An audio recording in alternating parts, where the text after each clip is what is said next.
Bonjour et j'espère que vous allez très bien. Alors dans cette vidéo, je vais vous expliquer comment fonctionnent les géométries nodes. Mais je ne vais pas le faire en une seule vidéo, sinon ça risquerait de durer 1 heure. Et à partir d'une vidéo d'une heure du début à la fin, c'est pas facile. Donc j'ai décidé de couper en plusieurs vidéos. Donc ne vous attendez pas, ne vous inquiétez pas. On aura l'occasion de réaliser des simulations, mais pour l'instant, je vous explique d'abord comment ça fonctionne. Ça sera en 5 vidéos comme ça, je sais pas si 6 vidéos comme ça, mais comme vous avez compris, je vais aller directement. Donc, en partant un peu de l'idée de comment générer des particules comme ça va nous permettre de parcourir un peu tous les problèmes que vous allez rencontrer, du moins que la majorité des problèmes que vous allez rencontrer. Donc, par exemple, lorsque nous voyons ici, dans cette vidéo, on va se concentrer uniquement de cette partie-là parce que c'est la chose la plus importante dans les géométries nodes simulation. Donc ça, ce sont des particules qui sont générées au tout début de la simulation. Donc quand je suis ici, ce sont ces particules que vous voyez ici. Et ça, ce sont des particules qui viennent juste après. Donc ce que nous voyons ici, c'est ce qui est là. Et ça, c'est ce qui m'a permis de faire ce genre de déplacement-là. Et ça, c'est ce qui m'a permis de limiter un peu le nombre de particules afin que ça puisse disparaître après un certain temps. Donc, nous, dans cette vidéo, je vais vous expliquer pourquoi j'ai eu besoin d'utiliser deux systèmes de particules. Donc, vous allez comprendre ça dans cette vidéo. Alors, pour cela, nous allons créer un nouveau projet. Une fois que nous sommes ici, nous allons partir de ce cube-là et je vais venir simplement dans Géométrie Node. Je vais cliquer sur plus ici et j'ai toujours l'habitude d'expliquer les deux nœuds ici. Donc, ce nœud-là représente un autre objet sous forme de Géométrie Node et ce nœud-là permet de voir tout ce que nous faisons ici dans le Géométrie Node pour le voir ici. Donc, première des choses, on va venir ici dans simulation, on importe le nœud qui s'appelle input simulation et output simulation. Donc, je vais simplement le connecter là. Alors, une fois que c'est fait, nous dans cette vidéo, on va se concentrer uniquement d'expliquer ce qui se passe entre les deux nœuds. Je ne vais pas me concentrer d'expliquer ce qui est là ou ce qui est là, ça va arriver avec les autres vidéos. Mais moi dans cette vidéo, on se concentre uniquement d'expliquer de qu'est-ce qui se passe entre les deux liaisons qui sont là. Donc, juste un exemple, si par exemple vous prenez le nœud qui s'appelle cette position ici, qui permet de déplacer, si par exemple on met une valeur de 2 par exemple, et qu'on lance la simulation, on voit bien que notre objet se déplace. Alors, qu'est-ce qui se passe? Qu'est-ce qui s'est passé? Et c'est ça que dans cette vidéo, je vais vous expliquer. Alors, pour ce faire, je vais me mettre de côté ici. Je vais simplement supprimer ça. Donc, nous allons dupliquer ceci et nous allons dupliquer ceci et nous allons coller ça. Donc, faisons comme si ceci n'existait pas. Donc, ce que je viens de faire, c'est d'ajouter justement ce petit carreau-là, juste pour représenter un peu l'espace entre les deux nœuds. Maintenant, là, c'est que j'ai ajouté le nœud qui s'appelle cette position ici. Donc, quand je les ai ajoutés et mettre une valeur de 2, en fait, ça va dépendre simplement du nombre d'images que vous utilisez ici. Donc, par exemple, si nous décidons, par exemple, de s'arrêter à 3, qu'est-ce qui s'est passé entre les deux nœuds?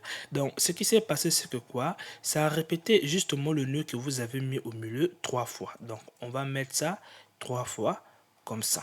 Donc, c'est ça que ça a fait, ça a fait. Donc, si on lance la... Donc, on va décocher ici. Si on lance l'animation, en fait, c'est ce que nous voyons ici qui se déroule.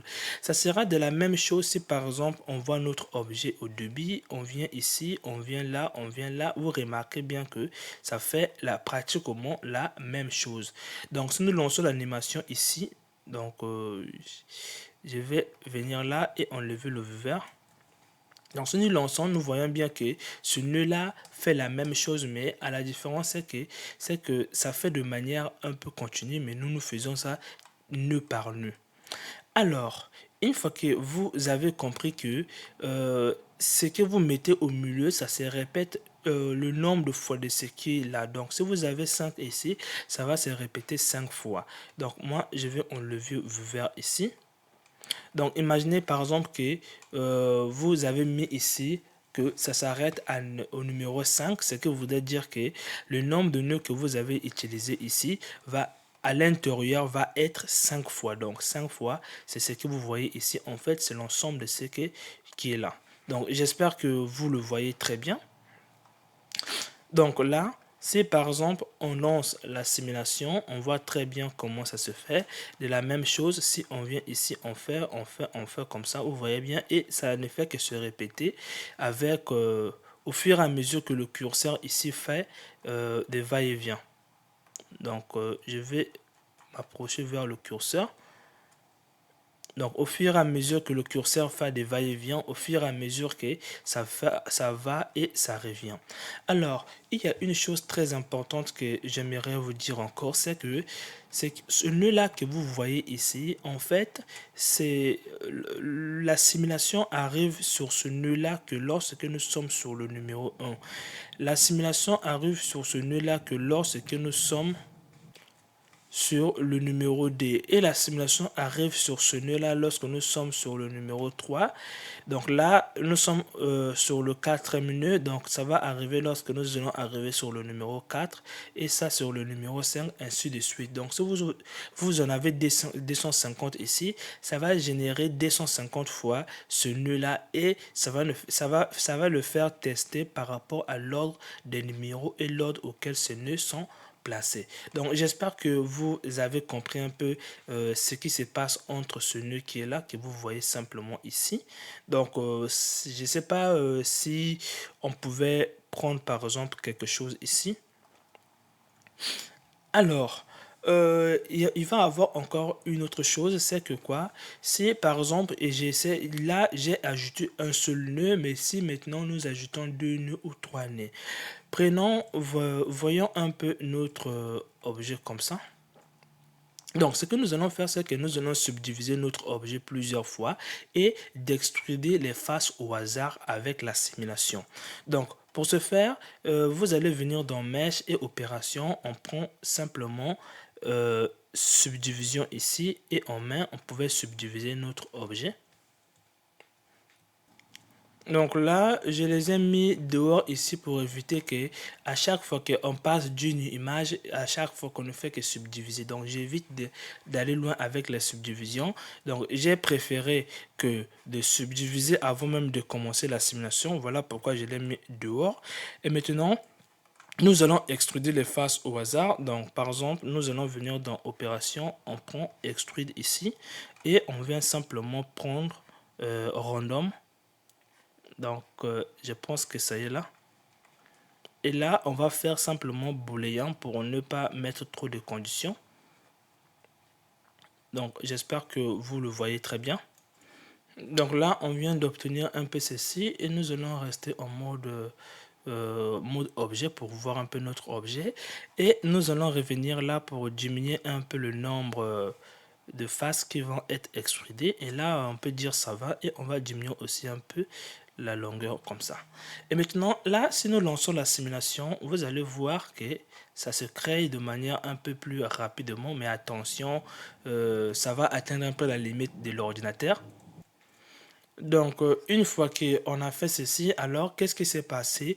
Comme je parlais, là, par exemple, si nous disons qu'on s'arrête, par exemple, simplement à 4, par exemple, à 4 images, donc on va avoir un peu ceci. Ce qui s'est passé ici, c'est quoi? C'est qu'il faut dupliquer notre nœud là 4 fois, comme ça. Et comme ça, et maintenant, ce qui va se passer, quoi? C'est que le nœud, une fois que ça va se connecter ici, la sortie qui est là va venir se connecter encore là. La même sortie encore ici et ici. Et maintenant, si nous voyons notre objet au début, là, bon, on attend, on essaie de voir un peu.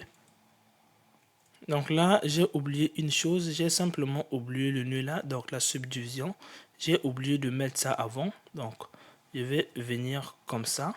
Donc là, pour ne pas sombrer, je vais mettre ça, je vais les grouper afin que vous puissiez comprendre que c'est le groupe qui est là. Donc je vais venir simplement prendre le frame ici.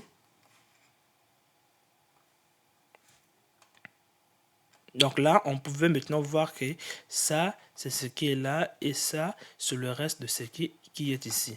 Donc là, si par exemple, on voit un peu, donc on voit déjà et qu'on vient, on constate bien que ça, au fur et à mesure que c'est en train de monter. Maintenant, vous devriez faire attention, c'est que ici, on a les mêmes valeurs. Or, dans la simulation ici, en fait, le nœud random change de valeur à chaque fois qu'on passe d'un nœud d'extrusion à un autre. Donc, chez nous ici, la valeur ici n'est pas la même. Donc, si on essaie de faire un peu de valeurs différentes ici, donc si on essaie de revenir, on pouvait voir que ça s'ajoute comme ça. Donc vous pouvez voir. Et donc j'espère que vous avez compris que ce nœud-là ne permet simplement que de répéter ce que nous mettons au milieu. Et maintenant dans la vidéo prochaine, je vais vous expliquer maintenant quelle différence que ça fait. Pourquoi il y a cette différence lorsqu'on utilise le nœud cette position et que on met par exemple un vecteur là. Donc si vous mettez un vecteur ici et on met la valeur 2, donc là on va enlever ceci et que on met la valeur 2, on va voir que notre objet est en train de se déplacer. Donc si j'essaie de faire un peu comme ça, notre objet est en train de se déplacer vers en haut. Mais vous allez voir la différence que lorsque je colle ça ici, ensuite je récupère ça, je mets ici et là bizarrement ça se déplace pas. Et ça sera l'objet de la prochaine vidéo. On se retrouve simple juste à la prochaine vidéo.